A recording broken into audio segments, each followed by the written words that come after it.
வணக்கம். நான் ஸ்ரீரங்கம் ரவி உங்களோட பேசிகிட்ருக்கேன். இது வார பலன்களுக்கான நிகழ்ச்சி.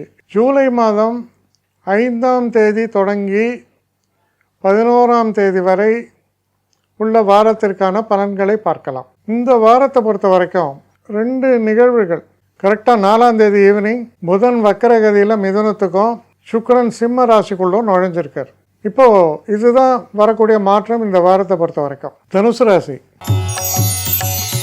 தனுசு ராசி நேயர்களை பொறுத்த வரைக்கும் ரொம்ப ஒரு வித்தையான விஷயம் என்னென்னா, உங்கள் செயல்பாடு எப்படி இருக்குன்னா, என்னால் முடியாத காரியமே இல்லைப்பா, அப்படி ஒரு நிலையில் நீங்கள் சாதிக்க ஆரம்பித்தா எப்படி இருக்கும்?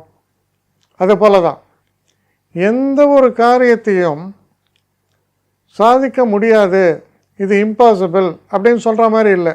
அதே போல் ஒரு மனுஷ முயற்சிகளை செய்யும் பொழுது அந்த முயற்சியின் பூரணத்துவம் அது உங்களிடம் தென்படும். ஒரு ப்ராவர்ப் சொல்லுவாங்க, working hard is no use, you let work smart.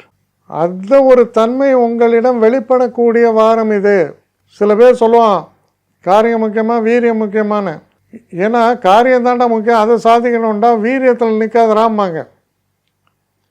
நீங்கள் அந்த காரியத்தை சாதிப்பதற்காக வீரியத்தில் நின்று அதை சாதிப்பீர்கள். அப்படிப்பட்ட ஒரு வீரியம் உங்களிடம் இருக்கும். நிறைய வெற்றிகளை காணக்கூடிய காலம். சரி, இதெல்லாம் பண்ணுறோம் இல்லையா, பெரிய விஷயங்களை சாதிக்க உங்களால் முடியும், நிறைய பிரேக் த்ரூ பண்ண முடியும். அப்படி நம்ம சாதிப்பதற்கு முக்கியமான விஷயம், எப்போவுமே நம்ம மனசில் அதை பற்றிய சிந்தனையும் எண்ணமும் மட்டுமே நிறைந்து இருக்க வேண்டும். ஒரு சின்ன எக்ஸாம்பிள், ரொம்ப சாதாரண மனிதர் பாரதி ராஜா சமீபத்தில் மறைந்து விட்டார். அவரை கேட்கும்போது அவர் ஒரு வார்த்தை சொல்லுவார், நான் ஒரு படத்தை எடுக்க ஆரம்பித்தேன்னா எனக்கு காலையிலேருந்து இரவு தூங்க போய் ஏன் தூங்கத்தை கூட அந்த பற்றியே தான் எனக்கு ஓடும். அந்த படம் நான் எடுத்து முடிக்கிற வரைக்கும் எனக்கு வேறு சிந்தனை கிடையாது. ஃபுல்லாக அது ஒன்றை பற்றியே தான் நான் சிந்திப்பேன். அதனால நான் என்ன சாப்பிட்றேன் எதை பற்றியுமே அவருக்கு தெரியாதான் அப்படின்னு அவர் ஒரு இதில் சொல்லியிருப்பார். அதனால தான் ஒரு சாதாரண மனுஷன் ஏகப்பட்ட அவார்ட்ஸு அந்த மாதிரிலாம் மூவி எடுக்கிறார் அப்படின்னு வருது. ஸோ அந்த ஒருதலை பட்சமான ஒருங்கிணைந்த அந்த ஒரு சிந்தனை இருக்குது பார்த்தீங்களா, அப்படிப்பட்ட ஒரு சிந்தனையை தரக்கூடிய அந்த மாதிரியான ஒரு தன்மை ஹாரோஸ்கோப்லையும் இருக்கணும். இருந்தால் உங்களுடைய தன்மையை மாற்றக்கூடிய ஒரு வாரம் இது. உங்களுடைய அவுட்லுக், உங்களுடைய அப்ரோச் எல்லாமே மாறக்கூடிய தன்மையை பற்றி பேசுகிறது இந்த வாரம். மிக சிறந்த வாரம், நல்ல வாரம். உங்களுடைய நிலையை மாற்றக்கூடிய ஒரு வாரமாக இது அமையும். என்னை காண்டாக்ட் பண்ணணுன்னு நினைக்கிறவங்க ஸ்ரீரங்கம் ரவி 1@gmail.com ஒரு முகவரிக்கு உங்களுடைய இதை அனுப்புங்க.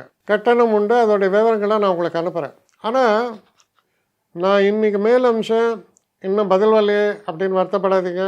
ஏன்னா எனக்கு கொஞ்சம் பெண்டிங்கில் இருக்குது. ஒரு நாளைக்கு எவ்வளோ பேரை நான் பார்க்க முடியும்? 3 பேர் 4 பேர் மேலே என்னாலையும் பார்க்க முடியாது. ஆனால் நிறைய பேர் ஆசைப்பட்றாங்க. ஆனால் கண்டிப்பாக நான் எல்லாருக்கும் ரிப்ளை பண்ணுவேன். சில நேரங்களில் 3 to 4 வீக்ஸ் ஆகும் என்னுடைய ரிப்ளை வரத்துக்கு. ஆனால் வரும். ஏன்னா நான் எல்லோரும் ஒரே நேரத்தில் ஒரு நாளைக்கு 10 பேர் பார்க்கணுன்னா முடியாது. ஸோ அதை கன்சிடர் பண்ணுங்கள். நான் நிச்சயமாக ரெஸ்பாண்ட் பண்ணுவேன். இதில் இந்த கல்யாண பொருத்தங்கள் போன்ற விஷயங்களை ஓரளவுக்கு அவசரமாக பார்க்கணுன்னு நினச்சா அதுக்கு ஓரளவுக்கு ப்ரையாரிட்டியும் தரேன். அதனால் கொஞ்சம் பொறுமை காக்க வேண்டும். கொஞ்சம் டிலே ஆகிறதுக்காக என்னை மன்னிக்கணும். ஆனால் ஐ மீன் ஹெல்ப்லெஸ் சுச்சுவேஷன். அதனால தான் நிச்சயமாக ஐ வில் ரிப்ளை யூ.